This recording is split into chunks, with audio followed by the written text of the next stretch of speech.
Hello बच्चों, let's read the question. The question says define the term sustainable development. Question में हमसे पूछा गया हमें सस्टेनेबल डेवलपमेंट को एक्सप्लेन करना है। सस्टेनेबल डेवलपमेंट क्या होता है? Let's read about the answer.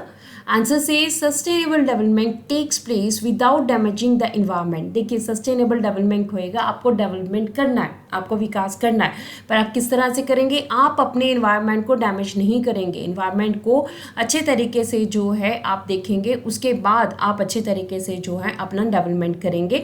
आपको इन्वायरमेंट को डैमेज किए बिना डेवलपमेंट करना है, that is known as sustainable development.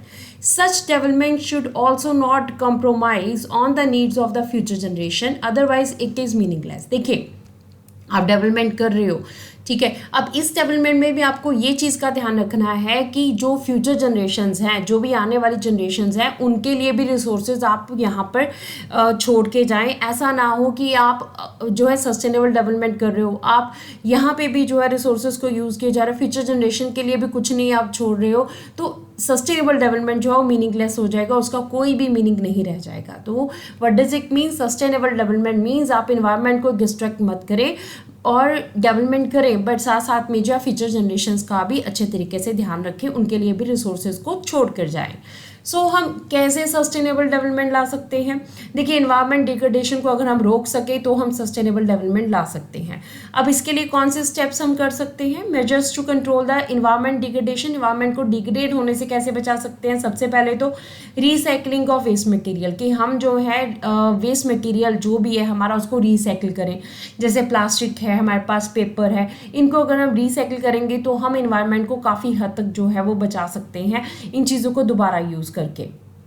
Second important है use of non conventional resources. ठीक है, अब देखिए, कन्वेंशनल सोर्सेज है और एक नॉन कन्वेंशनल सोर्सेज होते हैं। कन्वेंशनल सोर्सेज यानी कि हमारे पास ऐसे रिसोर्सेज जिन्हें हम दोबारा जो है वो यूज़ नहीं कर सकते, एक बार यूज़ करने के बाद वो ख़त्म हो जाते हैं।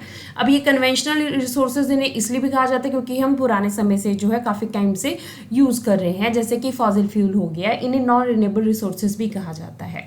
दूसरे हमारे पास नॉन कन्वेंशनल रिसोर्सेज वो होते हैं जो न्यू डेवलप्ड रिसोर्सेज है हमारे पास, जो कि नेचर में अपने आप ही उनका जो है वो साइकिल चलता रहता है, जैसे कि वाटर है, एयर है।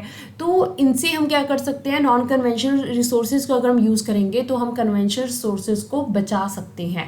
तो अगर कन्वेंशनल रिसोर्सेज को हम बचा सकेंगे तो हम डेवलपमेंट भी कर पाएंगे और आने वाली फ्यूचर जनरेशन्स के लिए भी हम कुछ ना कुछ जो है यहाँ पर रिसोर्सेज छोड़ के जाएंगे।